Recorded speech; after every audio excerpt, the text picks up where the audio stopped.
Hello प्यारे बच्चों आप सभी का मेरे इस चैनल में फिर से वेलकम है, खैर मकदम है। बच्चों माफ़ी चाहेंगे कि काफ़ी दिनों के बाद आप सभी के सामने आज वीडियो लेकर के आए हैं। कुछ ऐसी मसरूफ़ियत थी, कुछ ऐसी वजह थी बच्चों, इसीलिए वीडियो नहीं बना पा रहे हैं, लेकिन जैसे वक्त मिलता है हम ज़रूर बनाएंगे। ये हम हर वीडियो में ये बात कहते हैं। प्यारे बच्चों चलो ठीक है, वक्त ना ज़ाय करते हुए देखिए हम आज आपके लिए एक नया वीडियो लेकर के आए हैं, जो कि बहुत ही मोस्ट इम्पॉर्टेंट वीडियो है। ठीक है, क्योंकि आप सभी जानते हो कि अभी हाल ही में बोर्ड परीक्षा हुई और सभी बच्चों का रिजल्ट भी आ गया। कुछ बच्चे अच्छे नंबर से पास हुए, कुछ बच्चे मेरी वीडियो से भी अच्छे नंबर से पास हुए और कुछ बच्चों ने कमेंट भी किया, मुझे अच्छा लगा। आप सभी यूँ ही तरक्की करते रहिए बच्चों। ये जो आपको दिखाई दे रहा है 2023 का उर्दू का पेपर है ना, जो आपके बोर्ड में एग्जैक्ट पेपर आया हुआ था, वही पेपर मैंने उठा करके आज आपको सॉल्व कराने की कोशिश कर रही हूँ मैं। तो आप देख रहे हैं कि जो है ये आपका विषय कोड होता है और ये जो है आपका प्रश्न पत्र कोड होता है 804। ठीक है, यही आपका उर्दू का पेपर होता है। तो ये इस बार का पेपर का पैटर्न मैंने बताया भी था कि चेंज हुआ है, और देखिए चेंज हुआ भी है, क्योंकि यहाँ पे आप देख रहे हैं कि 1 से लेकर के 1 अंक के 20 बहुविकल्पी प्रश्न यानी कि आपके MCQ आए हुए हैं। ठीक है, तो आज हम वही MCQ आप सभी को फटाफट सॉल्व कराएंगे। आप सभी पूरा देखिएगा वीडियो, इसको बिल्कुल मत करिएगा, क्योंकि आप सभी के लिए बहुत ही फ़ायदेमंद का ये वीडियो है। ठीक है, क्योंकि बच्चों अगर आपका ये MCQ सही हो गया ना, तो ये बिल्कुल आपको पूरा नंबर दिलाता है, आपका नंबर कटने वाला नहीं है। आपकी थोड़ी सी मेहनत और आपका पूरा आपको नंबर दिलाएगा। ठीक है, तो सबसे पहले आप देख रहे हो कि यहाँ से आपका शुरू है। सबसे पहला आपका देखिए यहाँ पे क्वेश्चन से क्या कह रहा है। क्वेश्चन आपका ये कह रहा है कि हिदायत सवाल नंबर 1 से लेकर के 20 तक, यानी वही 20 नंबर का आपका MCQ है। 20 नंबर हिस्सा अलिफ, यानी हिस्सा अलिफ में ये MCQ दिया गया है। सभी सवालात मुतबादिल किस्म के हैं। मुंदरजा झेल सवालात में हर एक के 4 मुतबादिल जवाब दिए गए हैं, यानी कि आपको 4 ऑप्शन से दिए गए हैं, यही कह रहा है, और उसमें से जो आपको सही है वो उसमें से आपको वो करना है। उनमें से सही मुतबादिल चुनें और उन्हें OMR शीट में लिखें। ठीक है, तो ये है आपका क्वेश्चन। से इस तरीके से आप जानते हुए आपने पहले भी आपने कभी जो है बहुविकल्पी यानी कि MCQ क्वेश्चन के आंसर दिए होंगे। तो यही बच्चों सबसे पहला क्वेश्चन आपका क्या पूछा गया था।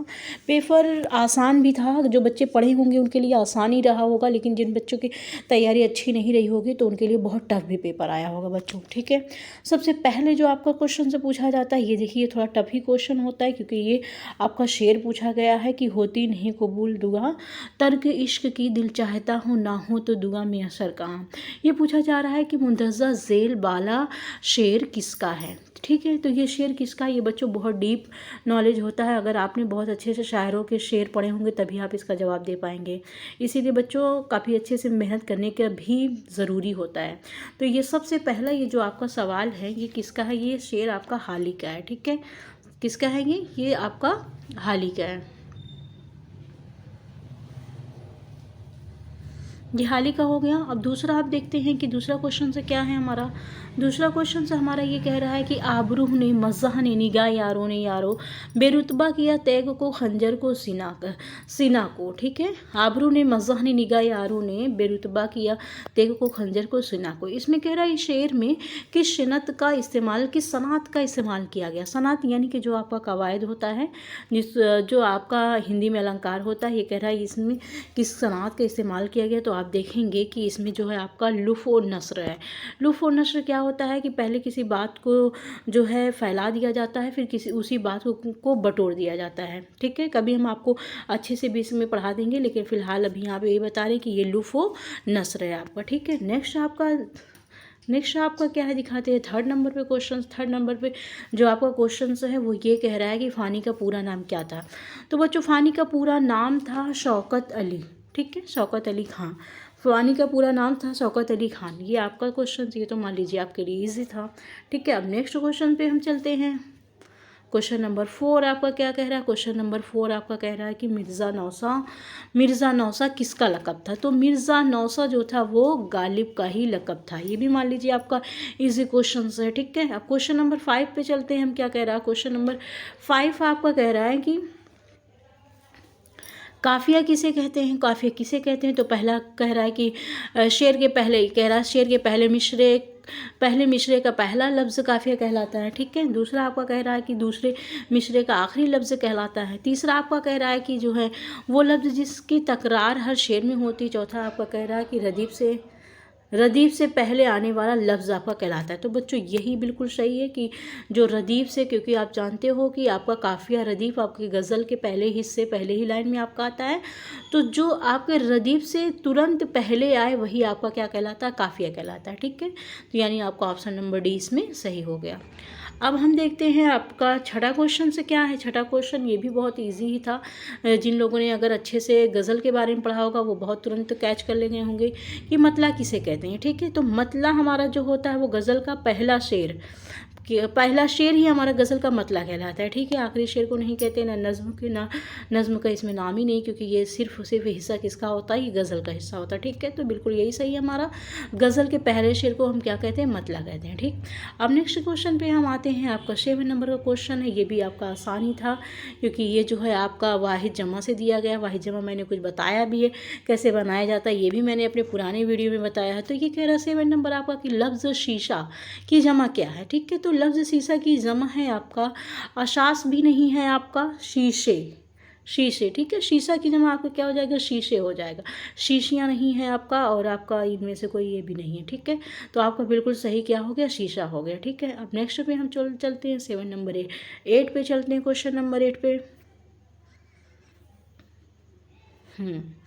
क्वेश्चन नंबर 8 पे देखिए आपका ग्रामर का ही पोर्शन दिया गया है। कह रहा है कि आपका क्वेश्चन जो है मुहावरा 100 सोनार की एक लोहार की क्या माने हैं, ठीक है। तो आप लोगों ने ये सुना भी होगा कि 100 सोनार की एक लोहार की क्या माने हैं। तो आप देखिए इसमें क्या क्या ऑप्शन है। इसमें सख्त जवाब देना, किसी को एक बार आजमाना, साफ साफ बात करना, गाफिल नुकसान में रहता है, ठीक है। तो सब देख रहे हैं आप कि 100 सोनार की एक लोहार की, है ना। तो सख्त जवाब देना क्या हो जाएगा हमारा, इसमें सख्त जवाब देना, किसी बात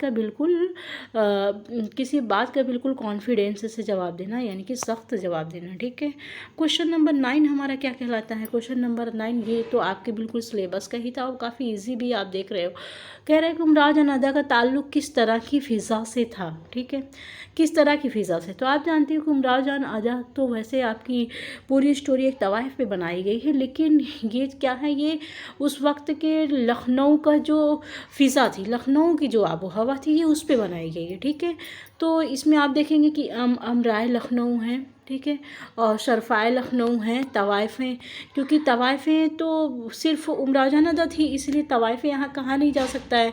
नवाबीन अवध की भी बात नहीं, तो सिर्फ यहाँ पे अमराए लखनऊ यानी लखनऊ से था उसका, ठीक है। इसका ताल्लुक़ जो था वहाँ की किस फ़िज़ा से था, तो ये लखनऊ की फ़िज़ा से था। अब देखते हैं क्वेश्चन नंबर 10 आपका क्या है। क्वेश्चन नंबर 10 आपका कह रहा है शहादत किस सिन्फ का जुज़ है, जुज़ यानी कि हिस्सा है, ठीक है, पार्ट है। तो शहादत आपका कसीदा दे रहा है, यहाँ पे दे रहा है कि आपका मसनवी दे रहा है, ठीक है। बी पे आपका दे रहा है मरसिया दे रहा है, रुबाई दे रहा है। बच्चों आपका मरसिया बिल्कुल सही है, क्योंकि मैंने अगर आपको मरसिया पढ़ाया तो ये जो पार्ट होता है, जुज़ होता है, ये मरसिया का ही हिस्सा है, ठीक है। तो अब देखेंगे आपके क्वेश्चन नंबर 11 आपका क्या रहा है। क्वेश्चन नंबर 11 आपका कह रहा है कि शोला और शबनम किसका मजमूए कलाम है, ठीक है। तो बच्चों मैं आपको बता दूं यहाँ पे एक पॉइंट, शोला और शबनम, क्योंकि जोश मलिहाबादी के आपके ऐसे शायर माने जाते हैं जिनको बहुत जोश से भरा हुआ शायर कहा जाता है, ठीक है। तो इसलिए इन्होंने अक्सर इनकी ऐसी नज़्म रहती थी जिसको पढ़ने से हमारे अंदर एक जोश आ जाता था। तो हाल ही ने भी ऐसी नज़में नहीं लिखी थी, दर्द में भी नहीं लिखी, असगर में नहीं लिखी थी शोला और शबनम, तो जोश मलिहाबादी ने लिखी थी, ठीक है। तो ये बिल्कुल सही है। अब हम चलते हैं क्वेश्चन नंबर 12 पे अपने। क्वेश्चन नंबर 12 में हमारा क्या कह रहा है। देखिए बच्चों काफ़ी अच्छे से क्वेश्चन पूछा गया, यानी कि अगर आपने अच्छे से पढ़ा होगा तभी आपका सवाल सही हुआ होगा, नहीं तो क्वेश्चन बहुत आसान नहीं है बच्चों। यहाँ पे क्वेश्चन नंबर 12 आपका कह रहा है आशिफ्ता बयानी मेरी किसकी खुद नविस्त है।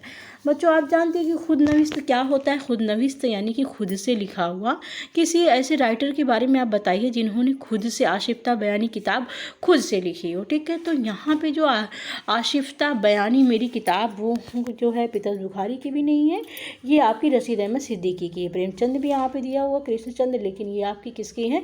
रशीद अहमद सिद्दीकी की है। ठीक है बच्चों, ये काफ़ी डीप है, अगर आप अच्छे से तैयारी करेंगे तभी ऐसे सवालों के जवाब दे पाएंगे। ये वीडियो मैं इसलिए बना रही हूँ ताकि आप देखिए और जान पाए किस तरीके से आपके क्वेश्चन आते हैं। क्वेश्चन नंबर 13 आपका कह रहा है कि तनकीदी जायज़े किसकी किताब हैं? ठीक है, तो आप देख रहे हैं कि तनकीदी जायज़े किसकी किताब है। तो तनकीदी जायज़े जो ये आपकी किताब है, ये आपकी तनकीद में माहिरत हासिल रखते बच्चों। जैसे वैसे आले अहमद सुरूर भी आपके तनकीद निगार हैं, नक्काद हैं, लेकिन जो है अब्दुल हक भी हैं, लेकिन ये किताब इन्होंने लिखी है तनकीदी जायज़े एहतेसाम हुसैन ने लिखी है। ठीक है, किसने लिखी है? एहतेसाम हुसैन, ना तो सरसार की है ना तो अब्दुल हक की, बल्कि ये आपकी एहतेसाम हुसैन की है। ठीक है, अब नेक्स्ट क्वेश्चन 14 आपका क्या कह रहा है? 14 ये कह रहा है आपका बहुत अच्छा ही क्वेश्चन है ये आपका। आगे भी ये सारे क्वेश्चंस आपको, अगर आप आगे की हाई लेवल की पढ़ाई करते हैं तब भी ये सारे क्वेश्चंस आपको मिलते हैं। यासियत का इमाम किसे कहा जाता है? ठीक है, यासियत का इमाम किसे कहा जाता है? तो यासियत का इमाम जो कहा जाता है वो फ़ानी बदायूनी को कहा जाता है। ठीक है, ये भी आपका ईजी ही था। फिर आप देखेंगे कि उर्दू में क्वेश्चन नंबर 15 आपका कह रहा है कि उर्दू की इश्किया शायरी किसकी किताब है? ठीक है, उर्दू की इश्किया शायरी बच्चों ये फ़राग गोरखपुरी की किताब का नाम है। ठीक है ना, तो ये फैज़ की है, ना फ़ानी की है, ना फ़ायज़ की, ये फ़राग गोरखपुरी की किताब का नाम है। ठीक है, अब हम आते हैं अपने नेक्स्ट क्वेश्चन पे, यानी 15 क्वेश्चन आपके देखिए यहाँ पे पूरे हो गए। अब आपके जो हैं 5 क्वेश्चन और बचे हुए हैं।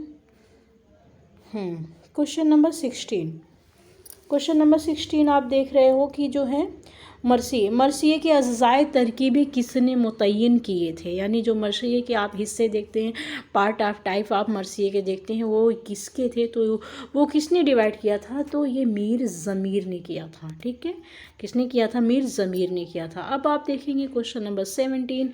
क्वेश्चन नंबर 17 जो है वो आपका क्या कह रहा है? क्वेश्चन नंबर 17 पहले आप यहाँ पे शेर दिया हुआ है कि हमने छानी है बहुत देरों हरम की गलियाँ, कहीं पाया न ठिकाना तेरे दीवाने का, ये शेर किसका है? ये कह रहा है। ठीक है, तो ये शेर आप देख रहे हो कि ये शेर आपका जो है ए है आपका फ़ानी इकबाल फैज़ असगर, तो ये शेर आपका फ़ानी बदायूनी का है। यानी कोई क्वेश्चन आप देख रहे हो, मैं बता रही हूँ काफ़ी देर से कि फ़ानी बदायूनी का कई क्वेश्चन आपका यहाँ पे आया हुआ है ना। आप देख रहे हैं कि फ़ानी बदायूनी का आपका कई क्वेश्चन से यहाँ पे आया हुआ है।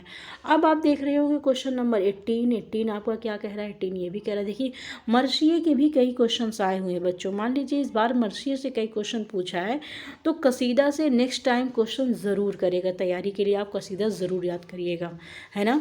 तो चलिए क्वेश्चन नंबर 18 कह रहा है कि मरसिए के लिए कौन सा शायर मशहूर है? तो मरसिए के लिए जो सबसे ज़्यादा आपके उर्दू में मशहूर है वो है आपके मीर अनीस का मरसिया। ठीक है ना, तो मीर दर्द न सौदा न जुरात, बल्कि आपके मीर अनीस हैं। ठीक है, अब क्वेश्चन नंबर 19 पे हम चल रहे हैं कि 19 आपका क्या आया था? क्वेश्चन नंबर 19, एक बात भी बच्चों में बता दूं कि आपको ज़रूर डेट ऑफ बर्थ के जो ईयर होते हैं वो ज़रूर किसी न किसी राइटर का पूछता है। देखिए यहाँ पे पूछा भी है, यहाँ पे पूछा है रशीद अहमद सिद्दीकी का सन पैदाइश क्या है? तो ठीक है, रशीद अहमद सिद्दीकी का सन पैदाइश है 1892, यानी 1892। ठीक, अब जो है क्वेश्चन नंबर 20 आपका क्या कह रहा है? क्वेश्चन नंबर 20 आपका कह रहा है कि गज़ल का हर शेर मानवीय एतबार से क्या होता है? मानवीय एतबार से, यानी माने के लिहाज से गज़ल का हर शेर क्या होता है? तो ये कह रहा है मुसलसल होता है, मरबूत होता है, पेचीदा होता है, जुदा गाना होता है। तो ठीक है बच्चों, मैं बता दूं मानवीय एतबार से अगर देखा जाए तो गज़ल का हर शेर अलग अलग होता है, यानी कि जुदा गाना होता है। ठीक है, तो ये आपका ये क्वेश्चन सही हो गया। ठीक है बच्चों, तो ये आपका बहुत ही मोस्ट इम्पॉर्टेंट क्वेश्चन जो पिछली बार पेपर में आया हुआ था। अगर जिन बच्चों की तैयारी अच्छी रही होगी बच्चों, वो बच्चे कल ले जाएंगे। और आप देख रहे हो कि ये जो ठीक है बच्चों, तो आपने देखा ये पूरे 20 नंबर के आपके क्वेश्चंस हुए। और बच्चों अगर आपको और पेपर देखना हो तो मैं दिखा रही हूँ आपको और पेपर, आप सभी स्क्रीनशॉट ज़रूर ले लीजिए, क्योंकि आगे इसी से तैयारी करने में आपको आसानी होगी। देखिए ये तो यहाँ पे एमसीक्यू आपका ख़त्म हो गया। अब देखिए आपका क्या आया हुआ था। देखिए बच्चों ध्यान से देखिएगा, गौर से देखिए, और इसका स्क्रीनशॉट भी आप ले लीजिए। ठीक, ये है आपका 8 नंबर का पेज।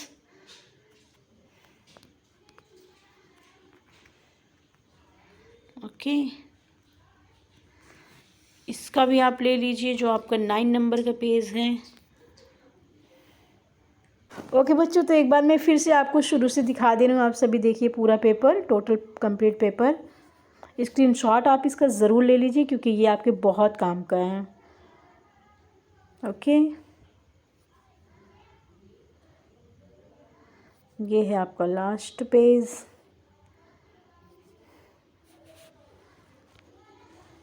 ठीक है प्यारे बच्चों, तो ये आपका पेपर यहीं ख़त्म हुआ। आगे भी मैं आपको ये कंप्लीट पेपर तैयार करवाऊंगी, पहले इसलिए मैंने MCQ आपको तैयार करवा दिया।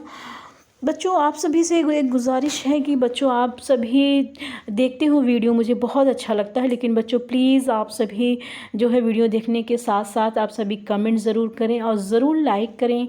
और आप कहाँ से हैं, किस ज़िले से हैं, अपना नाम और अपने स्कूल का नाम ज़रूर भेजें ताकि मुझे पता चले कि बच्चे आप सभी कहाँ के हो और कैसे वीडियो देखते हो। मुझे बहुत अच्छा लगेगा अगर आप सभी लाइक करेंगे और कमेंट पे अपना नाम, अपने डिस्ट्रिक्ट का नाम, अपने कॉलेज का नाम ज़रूर देखेंगे, है ना बच्चों। ठीक है, हम भी मेहनत करेंगे आपके साथ इंशाल्लाह। जैसे जैसे वक्त मिलेगा हम वीडियो ज़रूर बनाएंगे। कुछ ऐसे रीज़न था मैं नहीं वीडियो बना सकी, लेकिन इंशाल्लाह ज़रूर बनाऊंगी आप सभी के लिए। ठीक है, तो आप सभी मेरे चैनल पे यूं ही बने रहें और जो भी नए सब्सक्राइबर हैं उनके लिए बहुत बहुत शुक्रिया, और पुराने बच्चे तो थैंक यू, आप सभी का तो है ही। ओके, आप सभी मेरे प्लेलिस्ट को ऐड कर लीजिए क्योंकि मैंने हर क्लास की अलग अलग प्लेलिस्ट बनाई है। और जो बच्चे हमारे नए हैं वो सारे बच्चे हमारा पुराना वीडियो ज़रूर देखें। ओके, अल्लाह हाफिज़।